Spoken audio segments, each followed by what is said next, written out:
Welcome to +2 business studies class. നമ്മൾ staffing എന്ന അധ്യായമാണ് പഠിച്ചുകൊണ്ടിരിക്കുന്നത്. അതിലെ 8ാമത്തെ വീഡിയോ ആണിത്. ഇന്ന് നമ്മൾ പഠിക്കുന്നത് ട്രെയിനിങ് മെത്തേഡ്സ്.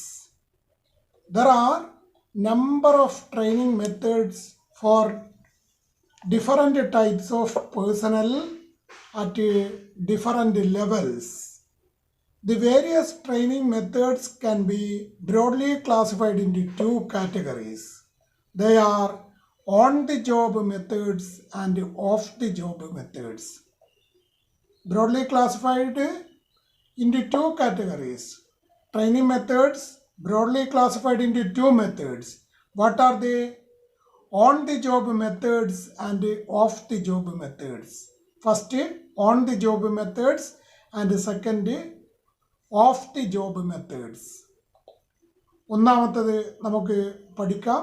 അതിനു മുമ്പേ ഈ ചാനൽ സബ്സ്ക്രൈബ് ചെയ്തിട്ടില്ല എങ്കിൽ സബ്സ്ക്രൈബ് ചെയ്യുക, തൊട്ടടുത്ത ബെല്ലൈക്കൺ പ്രസ് ചെയ്യുക. ഞങ്ങൾ അപ്ലോഡ് ചെയ്യുന്ന വീഡിയോകളുടെ നോട്ടിഫിക്കേഷൻ നിങ്ങൾക്ക് ലഭിക്കുന്നതായിരിക്കും. On the job methods.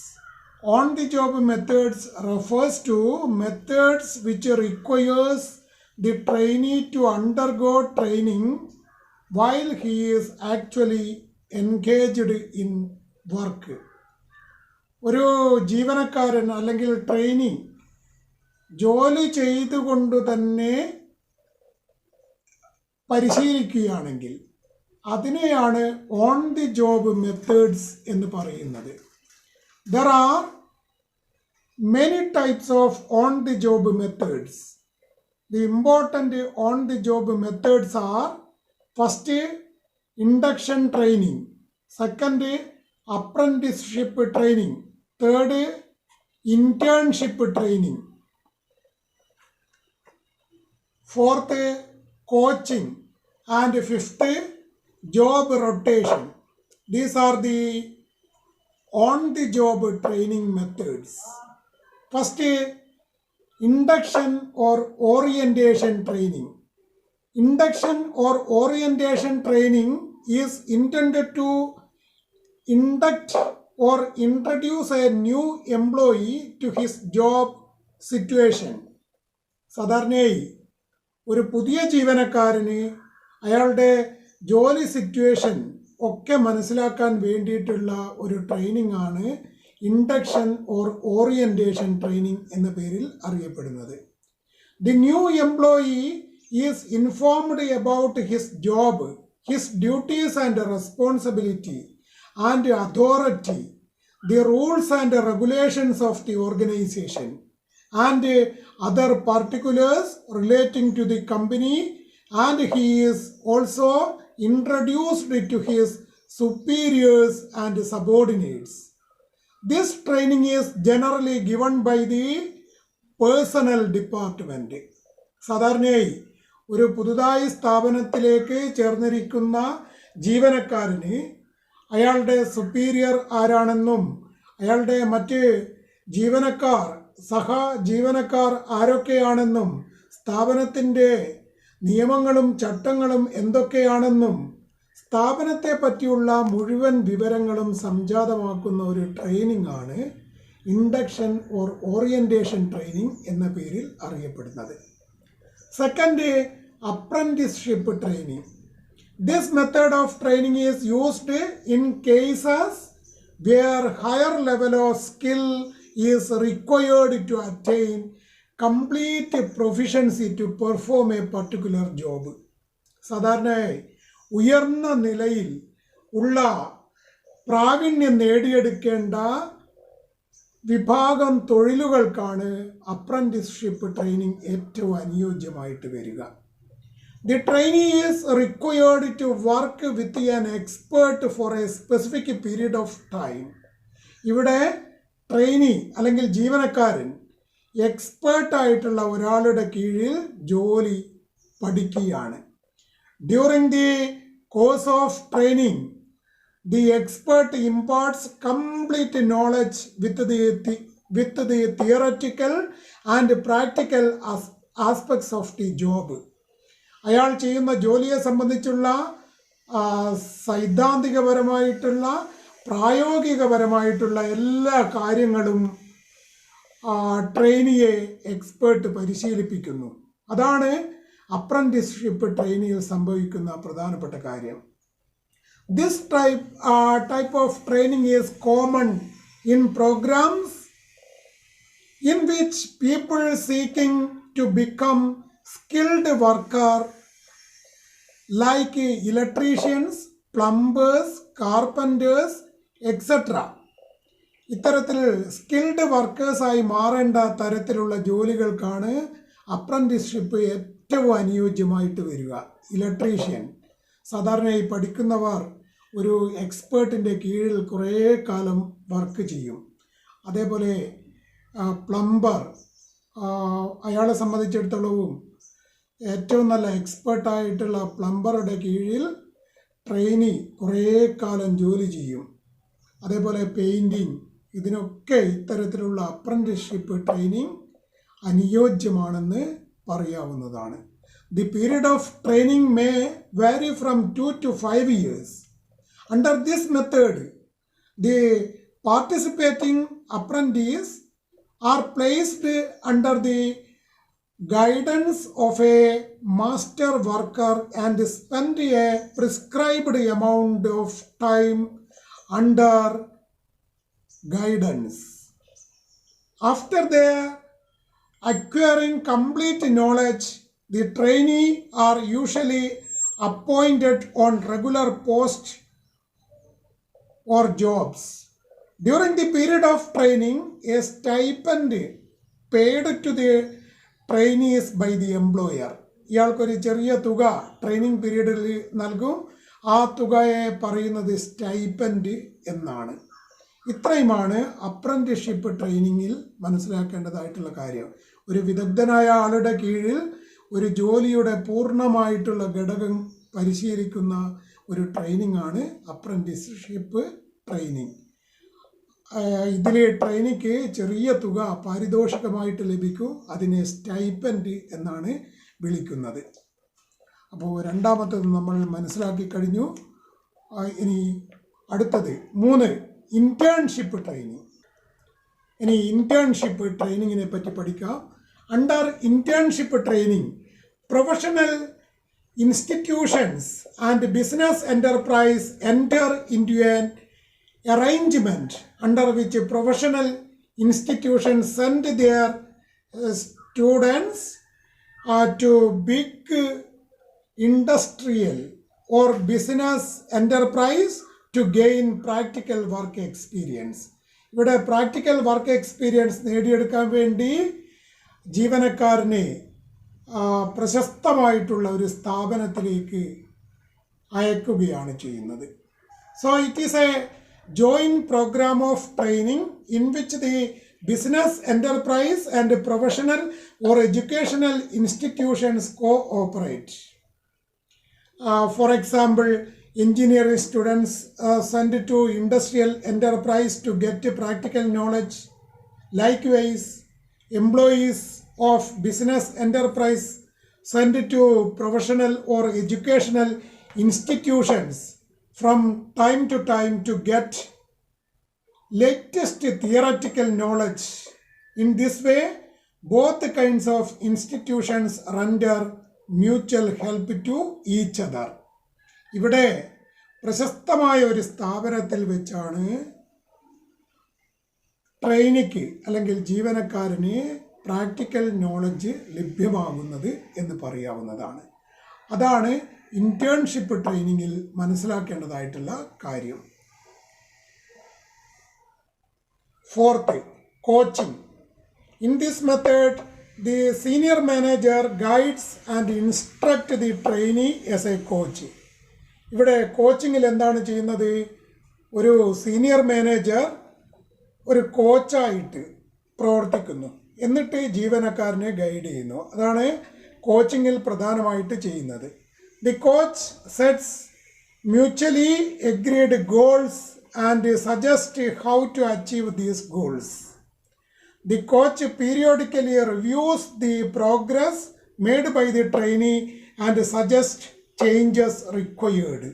എന്തൊക്കെ ചേഞ്ചസ് ആണ് ആവശ്യമുള്ളത് എന്ന് സീനിയർ മാനേജർ പറഞ്ഞ് മനസ്സിലാക്കുന്നു. If any in effect under this method, the trainee is being groomed to replace a senior manager and reduce his workload. Next, job rotation. അഞ്ചാമത്തതാണ് job rotation. Shifting the trainee from one department to another or from one job to another is known as job rotation. Job rotation എന്ന് പറഞ്ഞു കഴിഞ്ഞാൽ എന്താണ്? ജീവനക്കാരനെ ഒരു ജോലിയിൽ നിന്ന് മറ്റൊരു ജോലിയിലേക്കോ അല്ലെങ്കിൽ ഒരു വിഭാഗത്തിൽ നിന്ന് മറ്റൊരു വിഭാഗത്തേക്കോ മാറ്റുന്നതിനെയാണ് ജോബ് റൊട്ടേഷൻ എന്ന് പറയുന്നത്. This help the trainee gain A broader understanding of all aspects of the organisation. ഇവിടെ ട്രെയിനിക്ക് സ്ഥാപനത്തിൻ്റെ എല്ലാ വിഭാഗങ്ങളെ പറ്റിയും എല്ലാ ഘടകങ്ങളെ പറ്റിയുമുള്ള വിവരം ലഭ്യമാകുന്നു. Here trainee gets an opportunity to test his or her aptitude and ability. ഒരു ട്രെയിനിക്ക് അയാളുടെ കഴിവും അതേപോലെ തന്നെ ജോലി ചെയ്യാനുള്ള ഇഷ്ടവും മനോഭാവവും ഒക്കെ മനസ്സിലാക്കാൻ വേണ്ടി ഇത്തരം ട്രെയിനിങ് സഹായിക്കുന്നു എന്നതാണ് ട്രെയിനിങ്ങിൻ്റെ പ്രത്യേകത. നമ്മൾ ഓൺ ദി ജോബ് ട്രെയിനിങ് മനസ്സിലാക്കി കഴിഞ്ഞിരിക്കുന്നു. ഇപ്പോഴാണ് ഇനി പഠിക്കേണ്ടത് of the job methods. Different methods of the job training are: first, classroom lectures or conferences. Classroom lectures or conference approach is well suited to convey specific information, rules, procedures or methods. The use of audio-visual methods will be more interesting here, or sometimes demonstrations are used here. Classroom ലെക്ചറേഴ്സിൽ ചെയ്യുന്നത് എങ്ങനെയാണ്? ജോലിയെ പറ്റിയുള്ള ഘടകങ്ങൾ class റൂമിൽ വെച്ച് അല്ലെങ്കിൽ conference മാതിരി പരിചയപ്പെടുത്തുകയാണ് ചെയ്യുന്നത്. വിദഗ്ധനായ ഒരാൾ ക്ലാസ് എടുത്ത് മനസ്സിലാക്കുന്നു, നോളജ് പ്രദാനം ചെയ്യുന്നു. ഇതാണ് ക്ലാസ് റൂം ലെക്ചറേഴ്സ് ഓർ കോൺഫറൻസിൽ പ്രധാനമായിട്ട് ചെയ്യുന്നത്. രണ്ടാമത്തെ of the job method, films. Film shows can provide information and demonstrate skills, etc. required to be learned by employees. This media can be used in conjunction with the classroom lectures and conference discussions, which is very effective. Class ലെക്ചറേഴ്സിൻ്റെ കൂടെ ഇത്തരം film ഷോയിലൂടെ പരിശീലനം നൽകുകയും ചെയ്യുകയാണെങ്കിൽ അത് വളരെ കാര്യക്ഷമതയുള്ള ഒന്നായി മാറുമെന്ന് നമുക്ക് മനസ്സിലാക്കാവുന്നതാണ്. Third, case study. A case is a written account seeking to describe an actual situation. യഥാർത്ഥത്തിലുള്ള ഒരു സിറ്റുവേഷൻ മനസ്സിലാക്കാൻ വേണ്ടിയിട്ടുള്ള എഴുതി തയ്യാറാക്കിയ ഒരു പഠനമായിരിക്കും കേസ് സ്റ്റഡിയിൽ ഉണ്ടായിരിക്കുക. Cases are actual experience which managers confront while discharging their duties. Trainees are asked to study the cases to determine problems, analyse cases and select the best solution. കേസസിനെ സംബന്ധിച്ച് പഠന വിധേയമാക്കുക, അതിൻ്റെ പ്രശ്നങ്ങൾ അത് വിശകലനം ചെയ്യുക, അതിൻ്റെ ഏറ്റവും നല്ല അനുയോജ്യമായ സൊല്യൂഷൻ എന്താണെന്ന് കണ്ടെത്തുക. ഇതാണ് കേസ് സ്റ്റഡിയിൽ പ്രധാനമായിട്ടും ചെയ്യുന്നത്. Case study method is very much useful for imparting decision making skills. ഇത്തരത്തിലുള്ള മെത്തേഡ് ഉപയോഗിച്ചു കഴിഞ്ഞാൽ തീരുമാനങ്ങൾ എടുക്കുക എന്ന പ്രക്രിയയെ എളുപ്പത്തിലാക്കുവാനും അതേപോലെ തന്നെ തീരുമാനങ്ങൾ എടുക്കുക എന്ന പ്രവർത്തനത്തിൽ പ്രാവീണ്യം നേടുവാനും സാധിക്കുമെന്നാണ് ഈ ട്രെയിനിങ്ങിൻ്റെ പ്രധാനപ്പെട്ട ഒരു സവിശേഷത. Next computer modelling. നാലാമത്തത് കമ്പ്യൂട്ടർ മോഡലിംഗ്. ഏതാണ്? ഓഫ് ദി ജോബ് മെത്തേഡ്സിലെ നാലാമത്തത് computer modelling. With the help of computer programming the realities of the job are imitated. ജോബിൻ്റെ റിയാലിറ്റിയെ ഇവിടെ കമ്പ്യൂട്ടറിലൂടെ ഇമിറ്റേറ്റ് ചെയ്യുകയാണ് ചെയ്യുന്നത്. This will allow learning to takes place so that the risk or high cost that could be incurred if a mistake were made in real life situation will be avoided.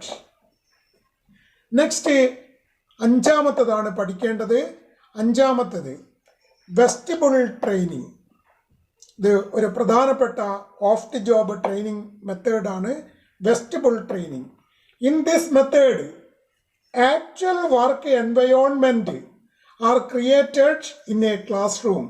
യഥാർത്ഥത്തിലുള്ള ഒരു ജോലി ചെയ്യുന്ന പരിതസ്ഥിതി class റൂമിൽ സൃഷ്ടിക്കുകയാണ് ഈ vestibule ട്രെയിനിങ്ങിൽ ചെയ്യുന്നത്. Employees use the same materials and equipment. Employees ഇവിടെ ശരിയായ അവർ സാധാരണ ജോലിയിൽ ഉപയോഗിക്കുന്ന പദാർത്ഥങ്ങളും അതേപോലെ ഉപകരണങ്ങളുമാണ് ഇവിടെ ഉപയോഗിക്കുന്നത്. Though this is a costlier method, it is usually carried out when employees are required to handle sophisticated machinery and equipments. സാധാരണയായി വളരെ സങ്കീർണമായിട്ടുള്ള മെഷീനറികളും ഉപകരണങ്ങളും ഒക്കെ ഉപയോഗിക്കുന്ന ജീവനക്കാർക്കാണ് ഇത്തരം വെസ്റ്റിബിൾ ട്രെയിനിങ് നൽകുന്നത്. ചില സ്ഥാപനങ്ങൾ വെസ്റ്റിബിൾ സ്കൂൾ തന്നെ നടത്താറുണ്ട് ഇത്തരം ട്രെയിനിങ് നൽകാൻ വേണ്ടി. അതായത് ക്ലാസ് റൂമിൽ സാധാരണ ജോലി ചെയ്യുന്ന ഒരു സ്ഥിതിവിശേഷം സൃഷ്ടിക്കുകയാണ് ഇതിൽ ചെയ്യുന്നത്. അങ്ങനെ സ്ഥാപനത്തിലെ ജീവനക്കാരെ പ്രാവീണ്യമുള്ളവരാക്കി മാറ്റുക എന്നതാണ് ഇത്തരം ട്രെയിനിങ്ങിൻ്റെ പ്രത്യേകത. അപ്പോൾ ഇന്ന് നമ്മൾ മനസ്സിലാക്കിയിരിക്കുന്നത് ഓൺ ദി ജോബ് മെത്തേഡ്സും ഓഫ് ദി ജോബ് മെത്തേഡ്സുമാണ്. ഇങ്ങനെ രണ്ട് മെത്തേഡ്സാണ് ട്രെയിനിങ്ങിന് പ്രധാനമായിട്ടും ഉള്ളത്. ജോലി ചെയ്തുകൊണ്ട് തന്നെ പരിശീലിക്കുന്ന ഭാഗമാണ് ഓൺ ദി ജോബ് ട്രെയിനിങ്. എന്നാൽ ഓഫ് ദി ജോബ് ട്രെയിനിങ് എന്ന് പറഞ്ഞാൽ ജോലിപ്പുറം പരിശീലനമാണ്. പ്രത്യേകമായിട്ടുള്ള സജ്ജീകരണം നടത്തിക്കൊണ്ടുള്ള പരിശീലനമാണ് ഓഫ് ദി ജോബ് ട്രെയിനിങ് എന്ന പേരിൽ അറിയപ്പെടുന്നത്. രണ്ടും മനസ്സിലാക്കി എന്ന് വിശ്വസിക്കുന്നു. എന്തെങ്കിലും സംശയങ്ങളുണ്ടെങ്കിൽ കമൻറ്റ് ചെയ്യുക. ഈ ചാനൽ ഇതുവരെ സബ്സ്ക്രൈബ് ചെയ്തിട്ടില്ല എങ്കിൽ സബ്സ്ക്രൈബ് ചെയ്യുക. തൊട്ടടുത്ത ബെല്ലൈക്കൺ പ്രസ് ചെയ്യുക. ഞങ്ങൾ അപ്ലോഡ് ചെയ്യുന്ന വീഡിയോസിൻ്റെ നോട്ടിഫിക്കേഷൻ നിങ്ങൾക്ക് ലഭിക്കുന്നതായിരിക്കും. നന്ദി.